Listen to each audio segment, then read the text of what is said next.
তাআলা ইরশাদ করেন ওয়ালিমান খাফা মাকাম রাব্বিহি জান্নাতান, যারা আল্লাহর সামনে দাঁড়ানোকে ভয় করে আল্লাহ রাব্বুল আলামিন তাদের জন্য ওয়াদার অঙ্গীকার করেছেন যে তাদের জন্য রয়েছে দুইটি জান্নাত, দুইটি উদ্যান।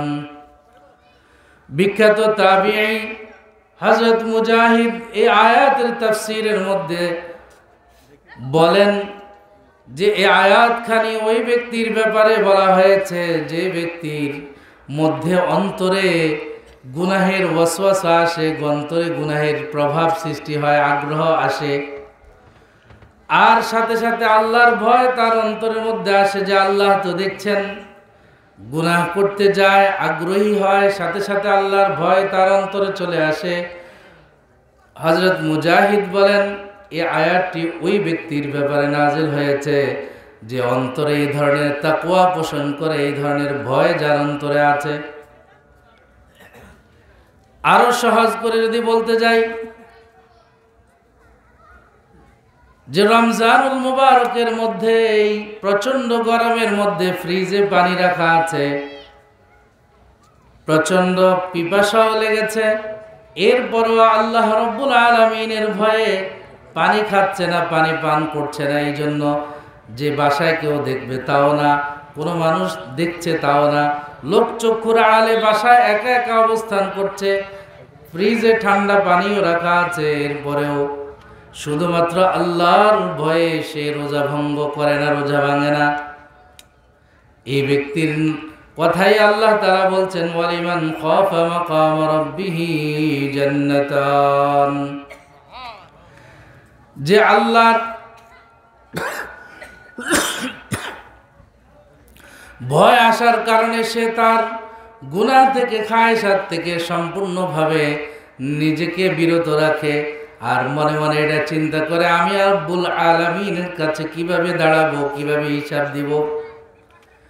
ছাত্র তার উস্তাদের ভয় যদি রাখে অন্তরে যে আমি আমার উস্তাদকে ভয় করি, আমার উস্তাদ দেখে ফেলবে, আমার শিক্ষক দেখে ফেলবে অন্যায় করতে গেলে, তাহলে যেরকম অন্যায় থেকে বিরত থাকে, সন্তান যেরকম তার ভয়, তার মাতা পিতার ভয় অন্তরে জায়গা দেওয়ার কারণে এই চিন্তা করে যে আমার মা, আমার বাবা যদি এই অন্যায়কৃত অবস্থায় আমাকে দেখে, অন্যায়কারী হিসেবে আমাকে দেখে, তা আমার চক্ষু কোন দিকে যাবে, আমি লজ্জিত হব, আমি খুব লজ্জা পাব।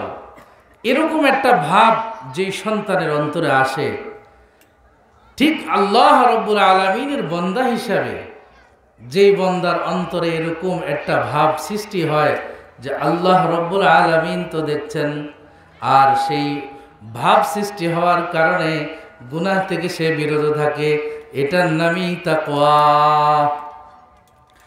হযরত হুযায়ফাতুল ইয়ামান রাদিয়াল্লাহু তাআলা আনহুর কি জিজ্ঞাসা করছেন হযরত ওমর রাদিয়াল্লাহু তাআলা আনহু, ও হুযায়ফা, তাকওয়া কাকে বলা হয়, তাকওয়া কাকে বলে?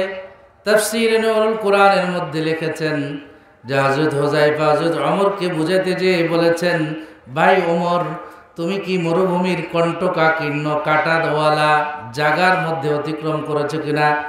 যে জায়গা দিয়ে কাঁটা আছে, যেই পথে কাঁটা আছে, সেই পথ দিয়ে কিভাবে তুমি অতিক্রম করেছো?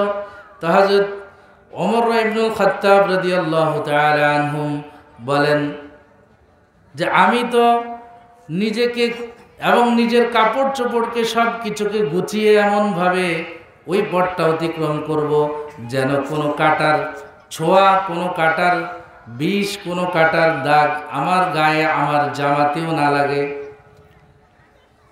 হযরত হুযায়ফা রাদিয়াল্লাহু তাআলা আনহু বললেন, ভাই ওমর, এটার নামই তাকওয়া। দুনিয়াতে এমনভাবে চলবে যে দুনিয়াতে তোমার চলতে গিয়ে আল্লাহর নাফরমানির কোনো ছিটা ফোঁটা কাঁটা যেন তোমার গায়ে না লাগে। সুবহানাল্লাহ, এটার নাম তাকওয়া। আল্লামা রুমি রহমতুল্লাহ আলাইহি এটাকে আরো সুন্দরভাবে বলছে যে নৌকার নিচে দিয়ে পানি যতক্ষণ থাকবে, এই যে আমরা আজকে যে ফেরি পারাপার হয়েছে, ফেরির নিচে যতদিন পানি থাকবে, লঞ্চের নিচে যতদিন পানি থাকবে, লঞ্চ তার গন্তব্যে যেয়ে পৌঁছবে, শুকনা দিয়ে চলতে পারবে না, ঠিক না বেঠিক? মানুষ দুনিয়াতে বসবাস করবে, কিন্তু দুনিয়া তার অন্তরে জায়গা দিবে না, জায়গা নিবে না, এবং দুনিয়াকে অন্তরে জায়গা দিবে না। এটার নাম হলো যে তাকওয়া, যে দুনিয়াতে এমনভাবে থাকতে হবে যে আল্লাহ রাব্বুল আলামিনের নাফরমানির ছিটা পোটা কাটা যেন আমার গায়েও কোনোভাবে না লাগে, এটার নাম তাকওয়া। আর আল্লাহ তাআলা কোরআনে হাকিমে এই সমস্ত ব্যক্তির কথা বলছেন হুদাল লিল মুত্তাকিন, যে আল্লাহ তাআলা যে কোরআন নাযিল করেছেন এটা হেদায়েত দিবে, এটা পথ প্রদর্শন করবে মুত্তাকিনদের, যাদের মধ্যে আল্লাহর ভয় আছে। এজন্য শাহরু রমাদানাল্লাযী উনজিলা ফীহিল কুরআন হুদাল লিন-নাসি ওয়া বায়্যিনাতিন মিনাল হুদা ওয়াল ফুরকান ফামান শাহিদা মিনকুমুশ শাহরা ফালইয়াসুম ওয়া মান কানা মারিদান আও আলা সাফারিন ফাইদ্দাতুম মিন আইয়ামিন উখর। আল্লাহ রাব্বুল আলামিনের এই রমজানের মাসের রোজা আল্লাহ তাআলা ফরজ করেছেন রমজান মাসে। কেন? কুতিবা আলাইকুমুস সিয়ামু কামা কুতিবা আলাল্লাযীনা মিন ক্বাবলিকুম লাআল্লাকুম তাত্তাকুন।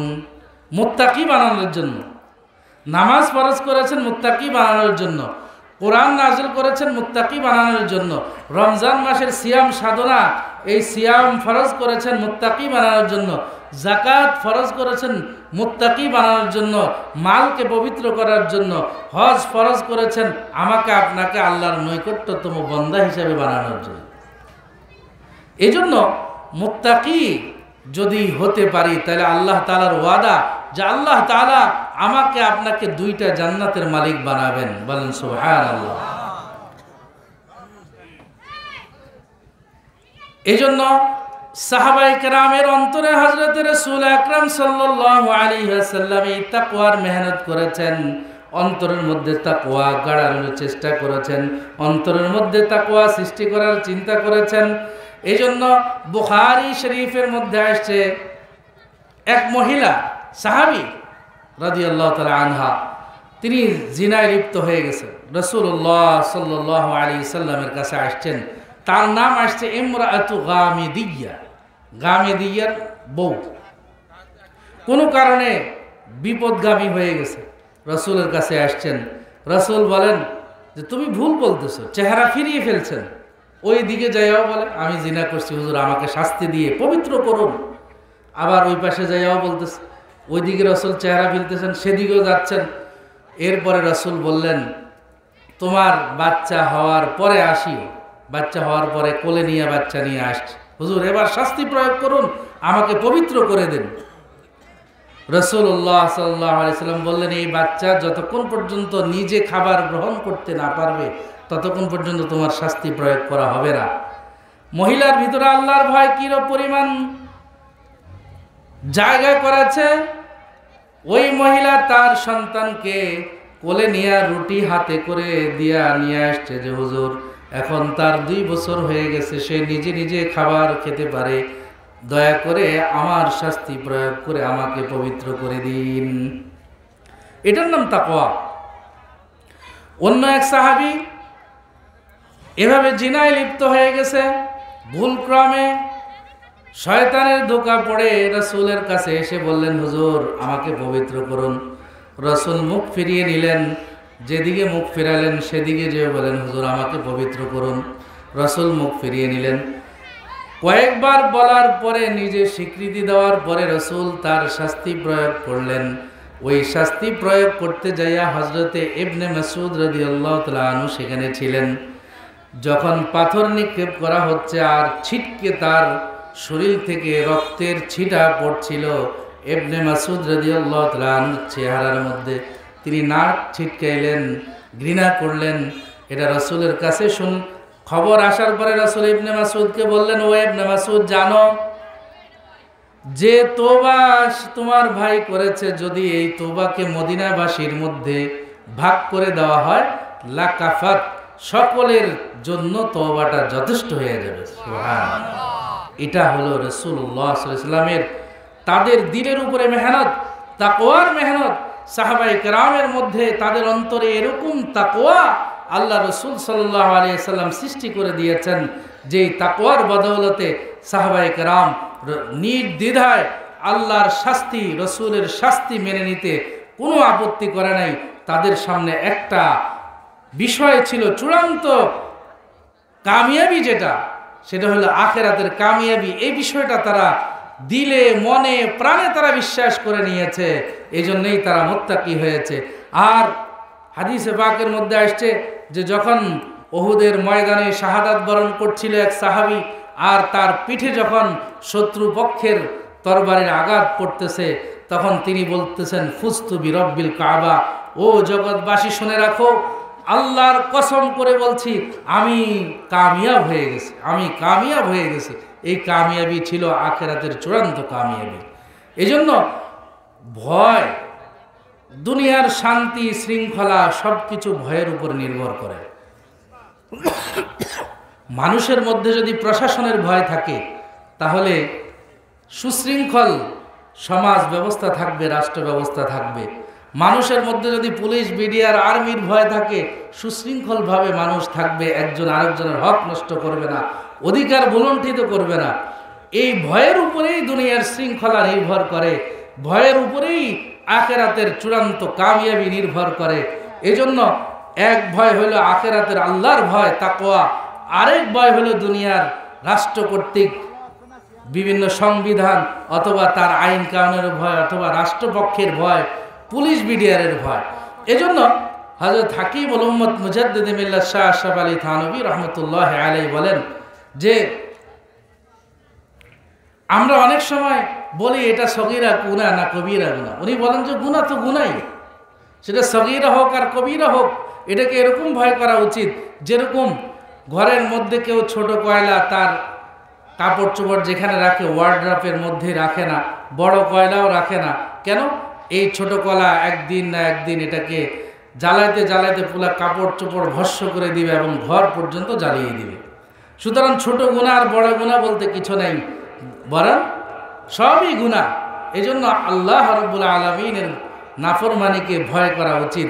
আমাদের মুরব্বীদের মধ্যে হযরত ডাক্তার আব্দুল হাই আরিফি রহমতুল্লাহ আলাই থানভী রহমতুল্লাহ আলাইয়ের একজন খলিফা, উনি বলেন যে আল্লাহ রাব্বুল আলামিনকে তো আমরা দেখি না, তো আল্লাহর ভয় আমার মধ্যে কিভাবে আমি আনবো?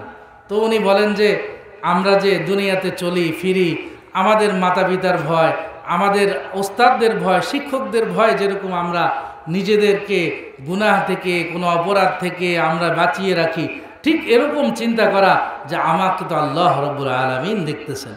এই ভয় অন্তরের মধ্যে সৃষ্টি করা, যখন এটা সৃষ্টি হবে, এই চিন্তা করবে, চিন্তা করতে করতে একসময় অন্তরের মধ্যে ভয় সৃষ্টি হবে।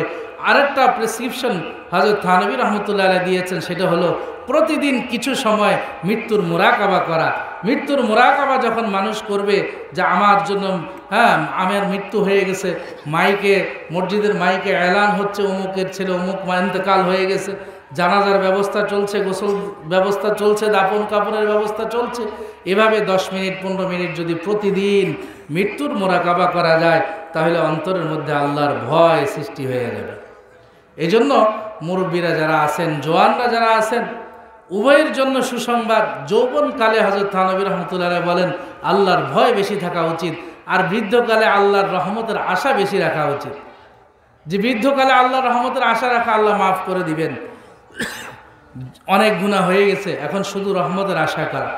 আর যুবক ভাইদের আল্লাহর ভয়, তাকওয়া বেশি অনুশীলন করা, বেশি প্র্যাকটিস করা, তাকওয়া বেশি বেশি অন্তরের মধ্যে আনার চেষ্টা করা এবং মুত্তাকিদের সাথে থাকা। এজন্যই হযরত সাহাবায়ে কেরামের জীবনী থেকে 2টি উদাহরণ দেব যে কিভাবে তারা আল্লাহকে ভয় করে।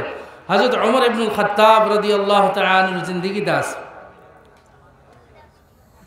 হযরত ওমর রাদিয়াল্লাহু তাআলা আনহু যখন খলিফাতুল মুসলিমিন, head of the state, Medina মুনাওয়ারার মধ্যে তিনি আছেন, হযরত ওমর রাদিয়াল্লাহু তাআলা আনহু গভীর রাতে, রাত যখন গভীর হতো, তো তিনি তাদের প্রজাদের অবস্থা দেখার জন্য বেরিয়ে যেতেন। কেউ যদি অসুস্থ থাকতো, পীড়িত থাকতো, তাকে শুশ্রূষা করতেন, তার চিকিৎসার ব্যবস্থা করতেন, তাকে ইয়াদত করতেন। আর কেউ যদি অভাবগ্রস্ত থাকতো তার অভাব অনটন দূর করার চেষ্টা করতেন, কেউ যদি খাদ্য অভাবে ক্ষুধার্ত থাকতো তার ক্ষুধা নিবারণের চেষ্টা করত। হযরত ওমর রাদিয়াল্লাহু তাআলা আনহু একদিন গভীর রাতে এক এলাকা দিয়ে যাচ্ছিলেন, প্রজাদের অবস্থা দেখার জন্য। হঠাৎ একটি কচি কণ্ঠ থেকে আওয়াজ আসলো, যে কচি কণ্ঠের আওয়াজ আসছে যে মা রাত তো পোহায় যাচ্ছে। আর বৃদ্ধার কণ্ঠ থেকে আওয়াজ আসতেছে রাত পোহায় যাচ্ছে, তাড়াতাড়ি করে দুধে পানি মিশাও। কচি কণ্ঠ থেকে প্রতি উত্তরে আসলো যে না আম্মু, হযরত ওমর রাদিয়াল্লাহু তাআলা আনহু আমিরুল মুসলিমিন দুধে পানি মিশাইতে নিষেধ করেছেন। তো বৃদ্ধার কণ্ঠ থেকে প্রতি উত্তরে আসলো, ওই বৃদ্ধা তার মা বলতেছে এত রাত ওমর কোথায় থাকবে, ওমর কি দেখবে? তখন ওই কচি কণ্ঠের ওই মেয়ে জবাব দিল, মা ইয়া হাদা ফাইনাল্লাহ, আরে কি বলেন তাহলে আল্লাহ কোথায়? আমার আল্লাহ কোথায়? আল্লাহ তো দেখছেন পানি মিশাইলে। এই আওয়াজটা, এই কথোপকথনটা হযরত ওমর রাদিয়াল্লাহু তাআলা আনহু পর্দার আড়াল থেকে শুনেছেন। আর সকালবেলা তাদেরকে ডাকছেন, ডাকার পরে তা ওই মেয়ের সাথে তার সন্তানের বিবাহ দিয়েছেন। সেই ঔরজার সন্তানই পঞ্চম যে খলিফা হযরত ওমর ইবনে আব্দুল আজিজ, যিনি মুসলমানদের পঞ্চম খলিফা। আসলে এইভাবে লেখে, কিন্তু সহি কথা হলো তিনি মদিনার উনি গভর্নর ছিলেন, উনি হেড অফ দ্য স্টেট ছিলেন না, একটা মদিনার গভর্নর ছিলেন। ওনার সময়ে মদিনাতে অত্যন্ত ন্যায় ইনসাফ, যেটা আপনারা শুনেছেন যে ওমর ইবনে আব্দুল আজিজ, তিনি হলেন এই বংশ পরম্পরার এক পঞ্চম পুরুষ, ওমর রাদিয়াল্লাহু তাআলা আনহুর বংশধর।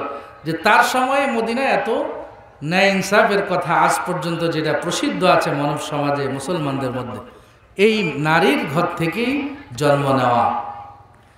আরেকটি ঘটনা হযরত ওমর রাদিয়াল্লাহু তাআলা আনহুর, একদিন সফরে বের হলেন হযরত ওমর রাদিয়াল্লাহু তাআলা আনহু। সফরে তার পাথেও শেষ হয়ে গেছে, সমস্ত জাদ ও রাহেলা শেষ হয়ে গেছে, খাবার দাবার শেষ হয়ে গেছে। আরবদের রেওয়াজ অনুযায়ী তিনি দেখছেন একজন বকরি পরিচালক, অর্থাৎ যাকে আমরা রাখাল বলি, রাখাল কিছু ছাগল বকরি চড়াচ্ছে। এটা আরবদের রেওয়াজ ছিল যে মুসাফিরদেরকে মেহমানদারি করা। তিনি যাইয়া তাকে বললেন, ভাই আমি মুসাফির মানুষ, আমার খাবার দাবার শেষ হয়ে গেছে, তুমি আমাকে কিছু দুধের ব্যবস্থা করে দাও, খাবার আমাকে ব্যবস্থা করে দাও, আমি ক্ষুধার্ত। ওই রাখাল বলল, এই ছাগল বকরির মালিক আমি না, আমি রাখাল। আমার মালিক আমাকে অনুমতি দেয় নেই যে তোমাকে দুধ পান করাবো। হযরত ওমর রাদিয়াল্লাহু তাআলা আনহু চিন্তা করলেন, আসলেই একে একটু বাজিয়ে দেখা যাক যে বাস্তবে সে মুত্তাকি পরহেজগার আমানতদার কিনা, না অবাস্তব সে আমার কাছে চাবা মারতেছে। ওমর রাদিয়াল্লাহু তাআলা আনহু তাকে চুপি সারে একটা প্রস্তাব দিলেন, শোনো, এই গভীর অরণ্যে, এই মরুভূমির মধ্যে আমি আর তুমি ছাড়া তৃতীয় কেউ এখানে নাই। সুতরাং আমি তোমাকে একটা প্রস্তাব দিই, তুমি সেটাকে সানন্দে গ্রহণ করো, তুমিও লাভবান হবে, আমিও এই সংকটময় মুহূর্ত থেকে উত্তরণের একটা পথ খুঁজে পাবো। বলে যে শোনো ও রাখাল ভাই, আমি তোমাকে একটা বকরির পূর্ণ টাকা দিয়ে দিব, তুমি আমাকে একটা বকরি দিয়ে দাও। মালিক আসলে বলবা যে আমার বকরি, তোমার বকরি বাঘে খেয়ে ফেলছে, হারিয়ে গেছে। এই রাখাল এই প্রস্তাব শোনার সাথে সাথে বললেন, ইয়া হাদা ফাইনাল্লাহ, আরে কি বলো, তাইলে আমার আল্লাহ কোথায়? এটার নাম তাকওয়া, এটার নাম তাকওয়া। এটা যতদিন পর্যন্ত যুবকদের অন্তরে থাকবে, মানুষের অন্তরে থাকবে, পৃথিবীতে কোনো অন্যায় অপরাধ হবে না। এটাই আল্লাহ তাআলা বলছেন, ওয়ালিমান খাফা মাকাম রাব্বিহি জান্নাতান। হযরত ওমর রাদিয়াল্লাহু তাআলা আনহু তাকে বাজিয়ে দেখলেন যে না, সে প্রকৃতই সে মুত্তাকি। তখন ওমর রাদিয়াল্লাহু তাআলা বললেন, তোমার মতো রাখাল পৃথিবীতে যতদিন থাকবে এই পৃথিবী আর ধ্বংস হবে না ইনশাআল্লাহ। এরকম যুবকরা, আমরা মুসলমানরা যদি এরকম আমানতের হেফাজত করি, তাহলে আল্লাহ তাআলা কিয়ামত একটু দেরিতে দিবেন। আজকে সত্যতা বলতে পৃথিবীতে সবচেয়ে নিকৃষ্ট জাতি মুসলমানকে চিহ্নিত করা হয়, যে মিথ্যা কথা বলে কে? মুসলমান। ধোঁকাবাজি করে কে? মুসলমান। আরেকজনের হক নষ্ট করে কে? মুসলমান। খাদ্যে ভেজাল দেয় কে? মুসলমান। সব মুসলমান। পশ্চিমা রাষ্ট্রে এই সমস্ত গুলি নাই বিধায় তারা উন্নতি করতেছে। তাদের নৈতিক স্খলন হয়েছে সেটা ভিন্ন বিষয়, কিন্তু এই আমানত দিয়ানত দাঁড়িয়ে তাদের মধ্যে পূর্ণভাবে আছে। হযরত মাওলানা তাকি ইসমাইলি সাহেব লিখছেন যে আমেরিকাতে প্রথম মোবাইল তারা বাকিতে দিত, যে তুমি 2 সপ্তাহ ব্যবহার করো, তোমার ভালো না লাগলে ফেরত দাও। এটাকে খেয়ারে রুইয়াত বলে ফেকার ভাষায়, ইসলামী শরিয়াতের পরিভাষায়, যে খেয়ারে রুইয়াত আছে তোমার, তুমি দেখো এটা তোমার ভালো লাগে কিনা। তো পাকিস্তানি বাঙালি মুসলমানরা দুই সপ্তাহ এটাকে ভালো করে ব্যবহার করে ফেরত দিয়ে যায়, কয় যে আমাদের ভালো লাগে না। ওরা যখন বিষয়টা বুঝতে পারলো তখন এদেরকে দেওয়া বন্ধ করে দিচ্ছে। আমেরিকাতে যারা নাগরিকত্ব গ্রহণ করে, যদি সে কাজ করতে পারে তাহলে তাকে ভাতা দেয় না। ভাতা এই শর্তে দেয় যে সে একজন বেকার ভাতা দেওয়া হয়। এখন আমাদের বাঙালিরা যায় কি করে? কাজও করে, ভাতাও খায়। একদিকে সে বলতেছে আমি বেকার, আরেকদিকে সে কাজ করে, দুনো দিকে করে। এটা তারা চিন্তাও করে না যে আমি কাজ করি আবার বেকার ভাতা নেব কেমনে। দেখেন না আমাদের দেশে বিকলাঙ্গ ভাতা সব সুস্থ মানুষরা খাইয়ে ফেলে, খায়। বিধবা ভাতা সব মেম্বররা খাইয়ে ফেলে, কি করে? হ্যাঁ, এরা সুস্থ না অসুস্থ? অসুস্থ। কেন? আমানত দিয়ানত তাকওয়া আমাদের মধ্যে নাই, এই কারণে হচ্ছে। সব জায়গায় এইভাবেই। এই জন্য তাকওয়ার প্রশিক্ষণ যদি নিতে হয় মুত্তাকিদের সাথে থাকতে হবে। আল্লাহ তাআলা এটাকে বলছেন ইত্তাকুল্লাহ হাইসুমা কুনতুম ইয়া আইয়ুহাল্লাযীনা আমানুত্তাকুল্লাহ হাক্কা তুকাতিহি ওয়া লা তামুতুন্না ইল্লা ওয়া আনতুম মুসলিমুন। আল্লাহ রাব্বুল আলামিনকে পরিপূর্ণ ভয় করো, ভয় করার মতো ভয় করো, এবং তোমরা মুসলমান না হয়ে মৃত্যুবরণ করো না, প্রকৃত মুসলমান না হয়ে মৃত্যুবরণ করো না। আল্লাহ তাআলা পরিষ্কার বলে দিয়েছেন। প্রকৃত মুসলমান হওয়া মানে কি সেটা ভিন্ন বিষয়, আজকে এই আলোচনা করবো না। যে তাকওয়ার বিষয়ে শুধু আলোচনা করবো, যে আল্লাহ রাব্বুল আলামিন আমাদেরকে মুত্তাকি হইতে বলছেন, এবং দুনিয়ার সমস্ত শৃঙ্খলা, দুনিয়ার সমস্ত নিজাম, দুনিয়ার সব কিছু এই ভয়ের উপরে নির্ভর করে। যতদিন পর্যন্ত মানুষের মধ্যে পুলিশের ভয় ছিল, প্রশাসনের ভয় ছিল, ততদিন মানুষ এত অপরাধ করে নাই, এত অন্যায় করে নাই। যখন এই ভয় উঠে গেছে তখন এই অন্যায় করা শুরু করেছে। এই জন্য আল্লাহ রাব্বুল আলামিন হযরত রাসূল আকরাম সাল্লাল্লাহু আলাইহি সাল্লামের মাধ্যমে আমাদেরকে ঘোষণা শুনাই দিয়েছেন যে শুনো, জান্নাতকে আমরা ঢেকে দিয়েছি, আমি আল্লাহ ঢেকে দিয়েছি। হুজিবাতিল জান্নাতু বিল মাকারে। দুনিয়াতে যত কষ্টদায়ক বিষয়, মন চায় না বিষয়, এমন বিষয় দিয়ে জান্নাতকে ঢেকে রাখছে। তোমার মন চায় না নামাজ পড়তে, তোমার মন চায় না যাকাত দিতে, তোমার মন চায় না রোজা রাখতে, তোমার মন চায় না অন্যের হক পরিপূর্ণভাবে আদায় করতে। এগুলি যদি আদায় করো তাহলে জান্নাতে যাইতে পারবে। ওয়া হুজিবাতিন নারু বিশাহওয়াত। আর জাহান্নামকে ডাকা হয়েছে মন যা চায়। এই জন্য এটাকে সহজভাবে যদি বলি, ইস্তেমার মাঠে বয়ান করে মুরব্বীরা সহজভাবে বলে কি, যে নফসের ঘাড়ের উপরে এক পা রাখো, দ্বিতীয় পা জান্নাতের মধ্যে রাখো।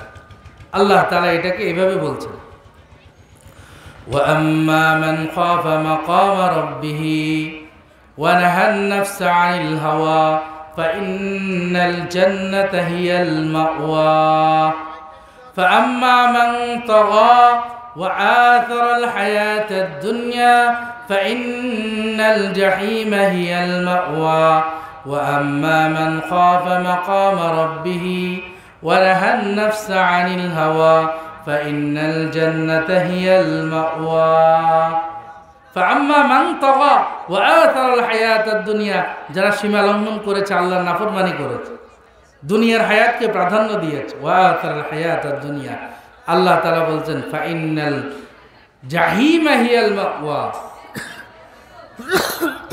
তোমার মাইকের আওয়াজ ভালো না। ফাইনাল জাহিমা হিয়াল মাওয়া, জাহান্নামী হলো তার ঠিকানা। থাকুক, জাহান্নামী হলো তার ঠিকানা। আর এরপরে কি বলতেছে, ওয়া আম্মা মান খাফা মাকাম রাব্বিহি ওয়া নাহান নাফসা আনিল হাওয়া, যে ব্যক্তি আল্লাহর সামনে দাঁড়ানোকে ভয় করে, ওয়া নাহান নাফসা আনিল হাওয়া, প্রবৃত্তিকে সে আল্লাহর নাফরমানি থেকে বাঁচিয়ে রাখে।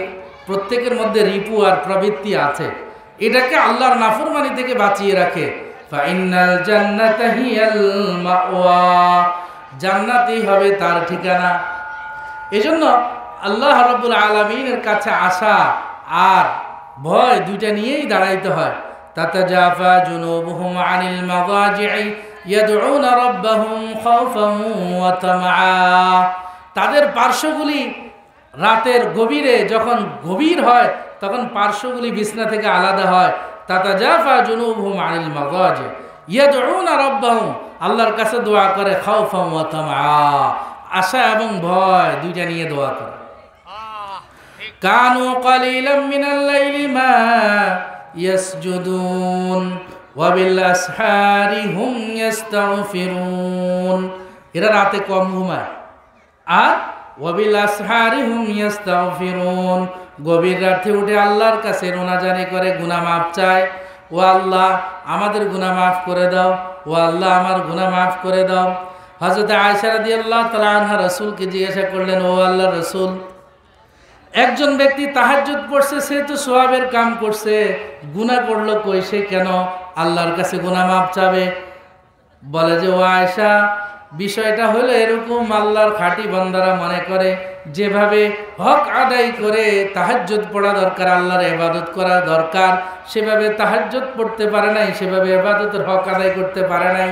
এই জন্য তারা ভোর রাতে উঠে দুই হাত উঠিয়ে আল্লাহর কাছে রোনাজারি করে বলতে থাকে, আল্লাহ যেভাবে হক আদায় করে ইবাদত করার উচিত ছিল, আল্লাহ তোমার হক আদায় করে ইবাদত করতে পারি নাই, আমাদের গুনাহ মাফ করে দাও। এই জন্য হাদিস শরীফের মধ্যে আসছে, ফরজ নামাজ আদায় করার পরে আমরা কি পড়ি? আস্তাগফিরুল্লাহ আস্তাগফিরুল্লাহ আস্তাগফিরুল্লাহ, তিনবার পড়ি। ফরজ নামাজ আদায় করছেন, সওয়াবের কাজ করছেন, কেন ইস্তেগফার পড়েন?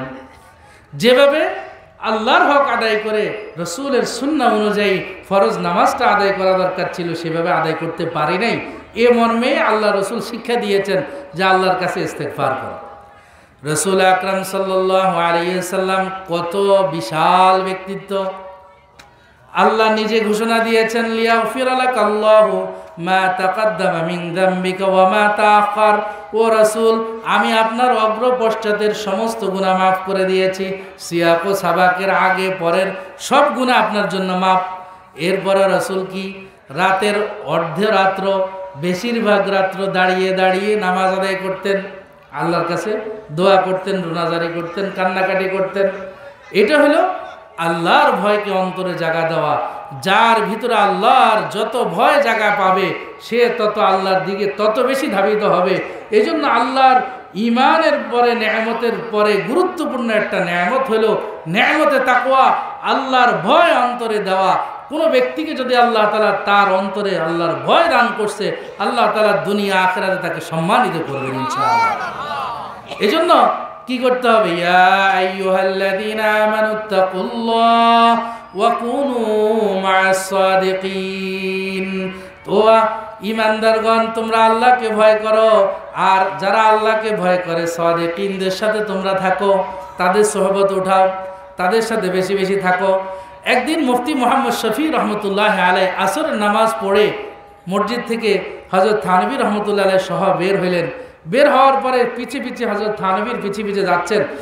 তো হযরত থানভী রহমতুল্লাহ আলাইহিকে জিজ্ঞাসা করছেন হযরত মুফতি মুহাম্মদ শফি রহমতুল্লাহ আলাইহি, যিনি পুরা পাকিস্তানের উনি গ্র্যান্ড মুফতি ছিলেন, প্রধান মুফতি ছিলেন, মুফতি আজম ছিলেন মুফতি মুহাম্মদ শফি, মারিফুল কোরআনের যিনি লেখক। তো উনি জিজ্ঞাসা করলেন হযরত থানভী রহমতুল্লাহ আলাইহিকে যে, হুজুর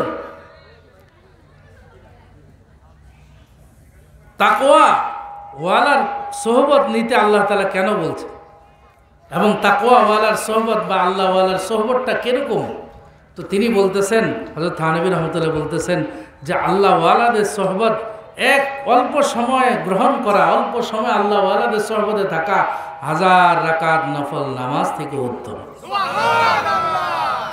এজন্য কিছু সময় আল্লাহ ওয়ালাদের দরবারে এসে কিছু নসিহত শোনা, এতে আমাদের অন্তর পরিষ্কার হবে, তাকওয়া সৃষ্টি হবে অন্তরের মধ্যে, আল্লাহ তাআলা তাকওয়া দিয়ে দিবেন। এজন্য যে যত আল্লাহকে চিনছে সে তত আল্লাহ তাআলার দিকে ধাবিত হয়েছে। হযরত সাহাবায়ে কেরামের ঘটনা, হযরত হানজালা রাদিয়াল্লাহু তাআলা আনহুর ঘটনা হাদিসের মধ্যে প্রসিদ্ধ আছে। হযরত হানজালা রাদিয়াল্লাহু তাআলা আনহু একদিন ঘর থেকে বেরিয়ে আসতেছেন মসজিদে নববীর দিকে খুব দ্রুত গতিতে, আর বলতেছেন নাফাকা হানজালা, হানজালা তো মুনাফিক হয়ে গেছে। পথিমধ্যে হযরতে আবু বকর সিদ্দিক রাদিয়াল্লাহু তাআলা আনহুর সাথে সাক্ষাৎ। বলল যে ভাই হানজালা কোথায় যাও? কয় যে রাসূলের দরবারে যাচ্ছি, হানজালা তো মুনাফিক হয়ে গেছে। কয় কেমনে তুমি মুনাফিক হইলা? কয় যে আরে ভাই, রাসূলের দরবারে থাকলে আমার দিলের অবস্থা একরকম থাকে, আর রাসূলের দরবার থেকে যখন বাড়িতে ঘরে যাই তো আমার দিলের অবস্থা অন্যরকম হয়ে যায়। ছেলে সন্তান পরিবারের সাথে যাইলে অন্যরকম হয়ে যায়, ইবাদত বন্দেগীর আগ্রহ হারাই ফেলি। এই জন্য মাঝে মধ্যে ব্যাটারি চার্জ নিতে হয়, ইতিকাফে থাকতে হয়, আল্লাহ ওয়ালাদের দরবারে যাইতে হয়, মাহফিলে যাইতে হয়, ইসলামী মাহফিলগুলিতে আসতে হয়, কোরআনে কারীমের তেলাওয়াত করতে হয়, লা ইলাহা ইল্লাল্লাহ জিকির করতে হয়, চোখকে নিচে নামিয়ে হাঁটতে হয়, তাহলেই তাকওয়া আসে। হযরতে আবু বকর রাদিয়াল্লাহু তাআলা আনহু বলেন, এটা যদি মুনাফিকের কারণ হয়, এটা যদি মুনাফিকের চিহ্ন হয়, তাহলে তো আমিও মুনাফিক। চলো দুজনে একই অবস্থা, চলো রাসূলের কাছে যেয়ে বলি, আমাদের অবস্থা শুনাই যে আমি আবু বকর, আমি হানজালা মুনাফিক হয়ে গেছি। দুজন রাসূলের দরবারে এই সমাধানের জন্য গেলেন। রাসূল আকরাম সাল্লাল্লাহু আলাইহি ওয়াসাল্লাম বললেন, তোমাদের কথা 100% সঠিক, তবে এটা মুনাফিকের আলামত নয়, এটা মানুষের একটা স্বাভাবিক অবস্থা। যদি মুনাফিকের অবস্থা হইতো তাহলে সবাই তো মুনাফিক হয়ে যেত। আর তোমাদের অবস্থা, আমার দরবারে থাকা অবস্থায় যে পরিস্থিতি হইতো, সৃষ্টি হয় তোমাদের অন্তরে, তোমাদের অন্তরে যে অবস্থা সৃষ্টি হয়, এটা যদি ঘরে পরিবারে যাওয়ার পরেও এভাবে থাকতো, তাহলে তো ফেরেশতা কুল তোমাদের সাথে মুসাফা করতো। সুবহানাল্লাহ। এই জন্য সাহাবায়ে কেরামের মধ্যে সবসময় তাকওয়ার ভয় ছিল, আল্লাহর নাফরমানির ভয় ছিল। এটাই হলো তাকওয়া। যতক্ষণ পর্যন্ত এটা মানুষের অন্তরে না ঢুকবে, ঢুকানো যাবে না, ততদিন পর্যন্ত মানুষ আল্লাহর হুকুমের নিচে মাথা নত করবে না। তাকেও নাফরমানি থেকে বাঁচানো সম্ভব হবে না। এজন্য হযরত সাহাবায়ে কেরাম এদের অন্তরে রাসূলুল্লাহ সাল্লাল্লাহু আলাইহি ওয়াসাল্লাম এরকম মেহনত করেছেন যে একদম অন্তিম মুহূর্তেও জানে নিজের জান মাল সব কিছু নষ্ট হবে, এরপরও আল্লাহ তাআলার নাফরমানি বিন্দুমাত্র অসন্তুষ্টি তারা মেনে নেয় না। আপনারা জানেন, ইয়াতাদিরুনা ইলাইকুম কুল লা তা'তাদিরু 11 পারা সূরা তাওবাতে যে তওবা যে কারণে নাযিল হয়েছে, কিছু সাহাবায়ে কেরাম রাসূলুল্লাহ সাল্লাল্লাহু আলাইহি সাল্লামের সাথে তাবুকের যুদ্ধে অংশগ্রহণ করতে পারেননি, বিধায় আল্লাহ তাআলা খুব অসন্তুষ্ট হয়েছেন। এরা 10 জন ছিলেন। এরা সকলেই নিশ্চিত হয়েছেন আল্লাহ আমাদের উপরে অসন্তুষ্ট হয়ে গেছেন। কেউ কেউ আছে এরকম যে নিজেকে মসজিদে নববীর কাছে আইনা রশি দিয়ে নিজেকে আরেকজন দিয়ে বাঁধাইছে যে আমাকে খুলবা না যতক্ষণ পর্যন্ত আল্লাহ মাফ না করবে। কেউ কেউ আছে তার ধন সম্পদ সব কিছু আল্লাহর রাস্তায় দিয়ে গেছে যে আল্লাহকে সন্তুষ্ট করতে হবে, আল্লাহ যে আমার উপর অসন্তুষ্ট হয়েছে। অথচ তাবুকের যুদ্ধ কিন্তু হয় নাই, যাইতে 15 দিন লাগছে, আসতে 15 দিন গেছে, এভাবে 1 মাসের সফর ছিল, তাবুকের যুদ্ধ সংগঠিত হয় নাই। কিন্তু আল্লাহ তাআলা রসুলের ডাকে সাড়া দেয় নাই বিধায় অসন্তুষ্টি প্রকাশ করেছেন। আর তারা যখন ইয়াতাদিরুনা ইলাইকুম, আপনার কাছে আয়েশা যখন অভিযোগ জানাবে, আল্লাহ কাকুতি মিনতি করবে, তারা বলবে হুজুর আপত্তি জানাবে, আপনি বলেন কুল্লা তা'তাদিরু, তোমাদের অভিযোগ গ্রহণ করা হবে না। তোমরা কিভাবে আল্লাহ তাআলাকে সন্তুষ্ট করবে তোমরা ঠিক করো। রাসূলুল্লাহ সাল্লাল্লাহু আলাইহি ওয়াসাল্লামের এই অবস্থা দেখে, আল্লাহর এই ঘোষণা শুনে তারা প্রত্যেকেই নিজে নিজে তওবার রাস্তা বেছে নিয়েছে। এর মধ্যে 3 জন ওয়ালা সালাতিল্লাযিনা খুল্লিফু, শেষ পর্যন্ত আল্লাহ সন্তুষ্ট হওয়া পর্যন্ত তারা তওবার রাস্তাতেই ছিলেন। এটার নাম তাকওয়া। আমরা হলে কি বলবো, কি আসে যায়, কি হয়েছে, আমি নামাজ পড়ি না, কি হয়েছে, আমার রুজি রোজগার তো ঠিক আছে। আমি নামাজ পড়ি না, আমার কি হয়েছে, আমার কাম কাজ তো ঠিক আছে। আমি নামাজ পড়ি না, আমার ব্যবসা বাণিজ্য তো সব ঠিক আছে। আমরা মনে করতাম এটা, কিন্তু আল্লাহর অসন্তুষ্টি যে আমার উপরে, আমার পরিবারের উপরে, আমার ব্যবসা বাণিজ্য, আমার অর্থনীতির উপরে কিভাবে আসতেছে এটা আমি বুঝতেছি না। এই জন্য পারিবারিকভাবে শান্তি নাই, মানসিকভাবে শান্তি নাই, রাষ্ট্রীয়ভাবে আমরা অশান্তিতে বিরাজমান, সবাই অনিশ্চয়তার মধ্যে জীবনযাপন করছে।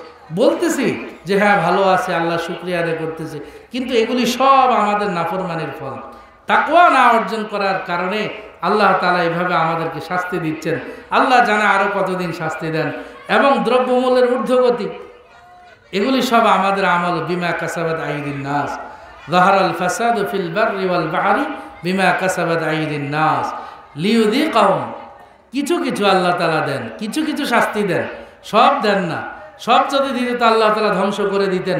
এই জন্য আল্লাহ তাআলার দিকে ফিরে আসি, আল্লাহ তাআলার দিকে আমরা ফিরে আসি, আল্লাহর দিকে আমরা রুজু হই, আল্লাহর দিকে আমাদের ফিরে আসতে হবে।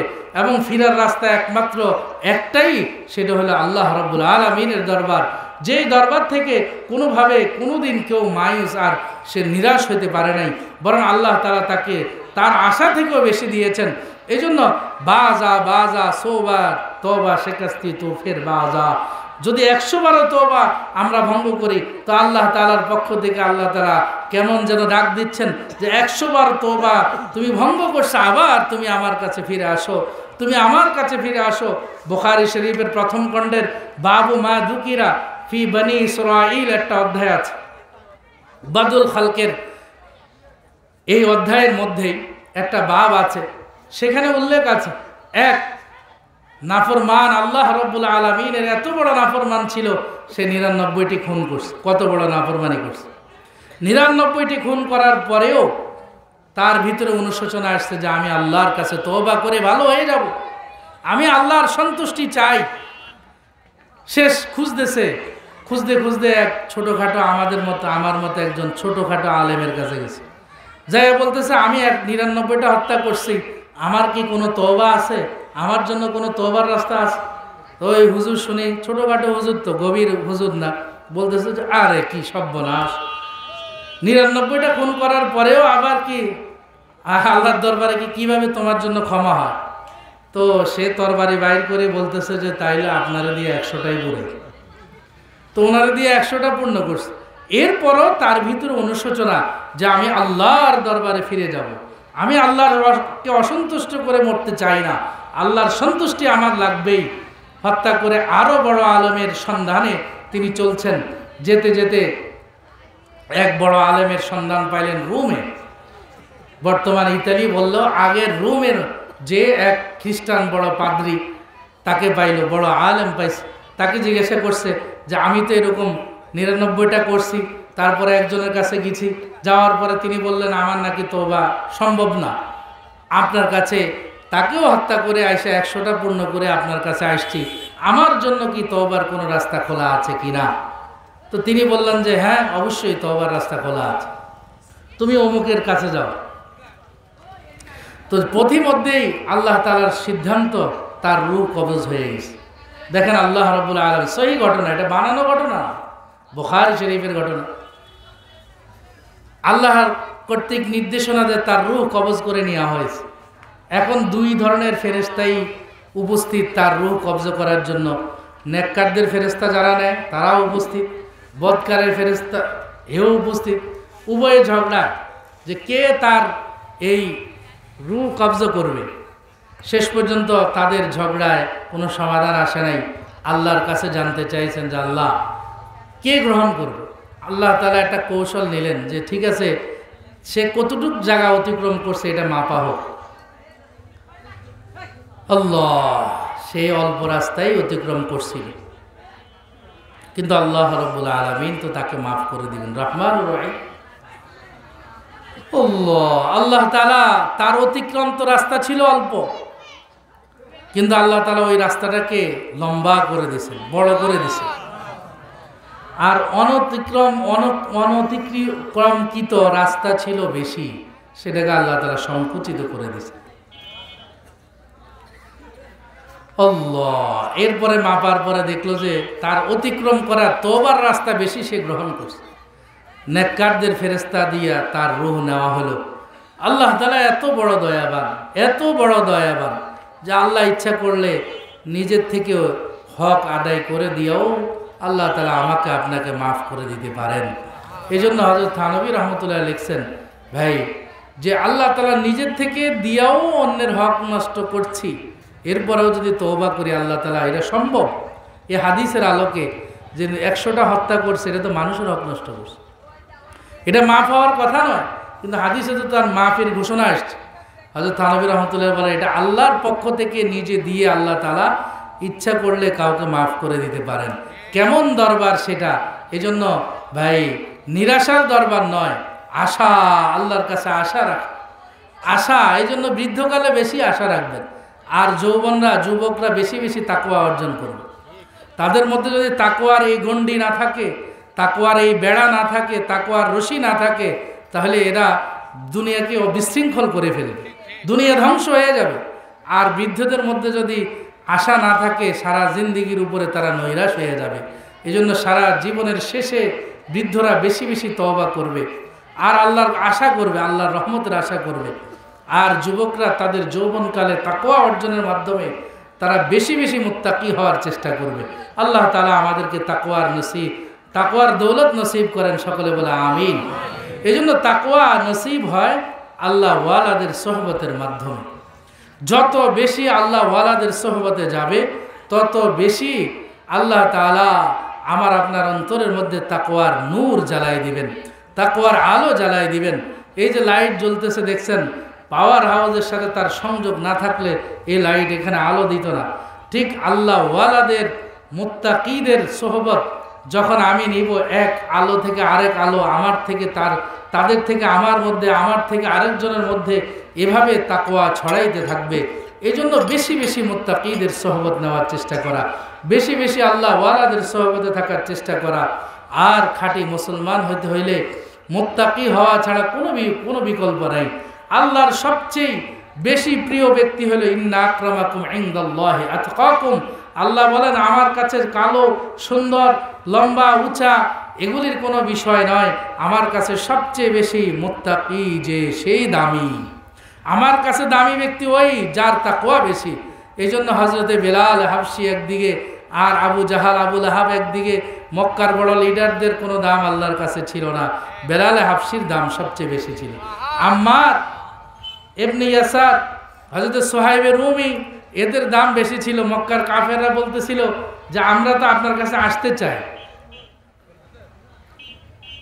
কিন্তু এই গরিব এই সাহাবায়ে কেরাম আপনার কাছে ভিড় করে, এরা সবসময় বসে থাকে, এই জন্য আমাদের আসতে মন চায় না, আমাদের জন্য আলাদা ব্যবস্থা করো।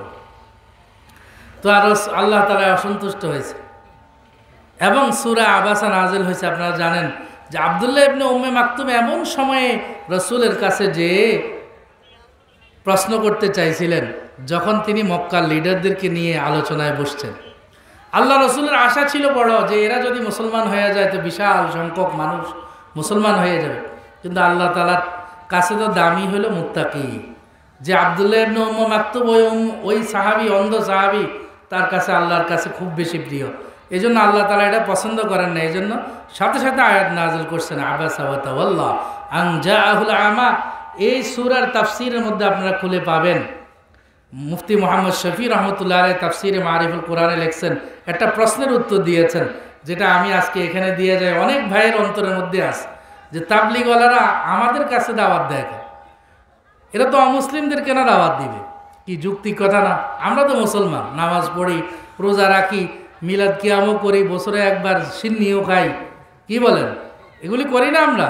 তা আমাদের কাছে কেন দাওয়াত দিতে আসবে? এই আয়াত, এই সূরার তাফসীরের শেষে আপনারা খুললে পাবেন, তিনি বলছেন, সেখানে লেখা আছে এই কথা যে একজন মুসলমানকে খাঁটি মুসলমান বানানো হাজারো অমুসলিমকে মুসলমান বানানো থেকে অনেক অনেক উত্তম। খুলে দেখেন আজকে যাইয়া, সুবহানাল্লাহ। এই জন্য মুসলমানকে খাঁটি মুসলমান বানানোর মেহনত এই কওমি মাদ্রাসার মেহনত, মুসলমানকে খাঁটি মুসলমান বানানোর মেহনত দাওয়াত তাবলীগের মেহনত, মুসলমানকে খাঁটি মুসলমান বানানোর মেহনত হক্কানি পীর মাশায়েখদের খানকাগুলির মেহনত, এগুলি মুসলমানকে প্রকৃত মুসলমান বানানোর মেহনত। এই জন্য আমরা সুযোগ পাইলে আমরা মুরব্বীরা কোথায় যাব শিখার জন্য? দাওয়াতে তাবলীগে যাব, কি খানকায় যাব, হক্কানি পীর মাশায়েখের উলামায়ে কেরামের পরামর্শ নিয়ে যে কোথায় যেয়ে ইসলাহ হব।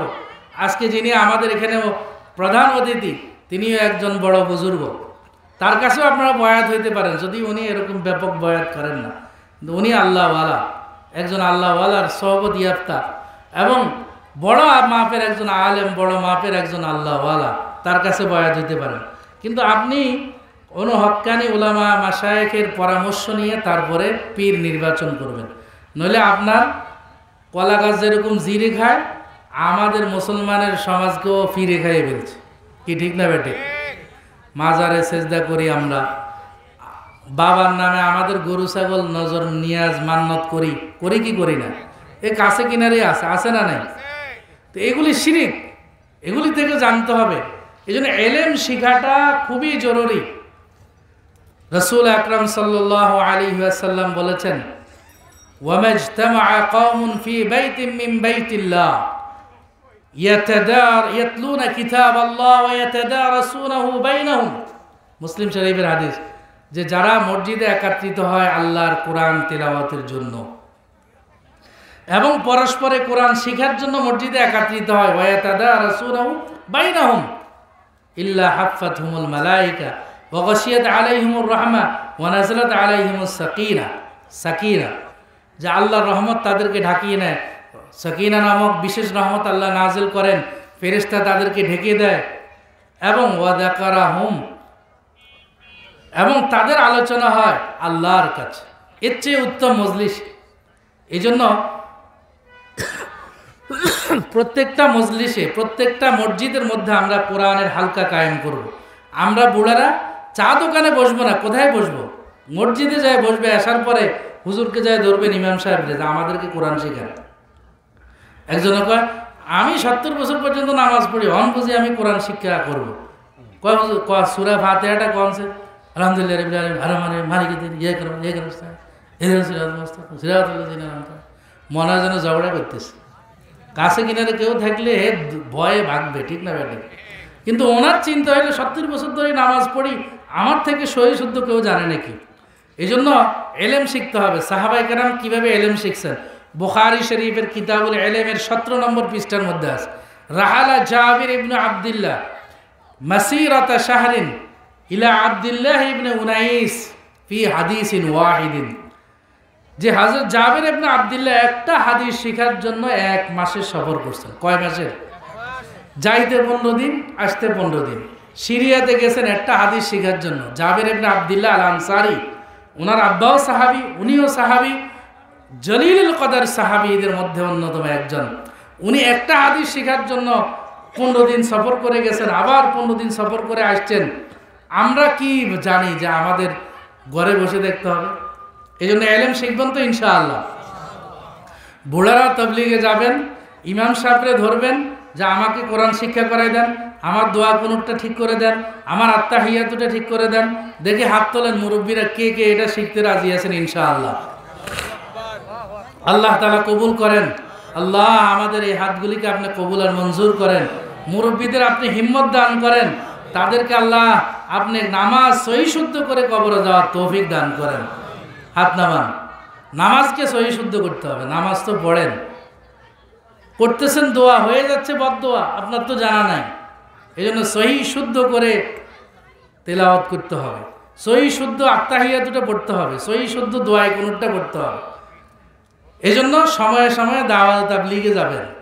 পুরা বছর মসজিদের ইমাম সাহেবের কাছে শিখবেন, সময় পেলে কোথায় যাবেন? দাওয়াত তাবলীগের মেহনতে সম্পৃক্ত হবেন, আলেমদের সাথে যাবেন, তাইলে না আপনি শিখতে পারবেন।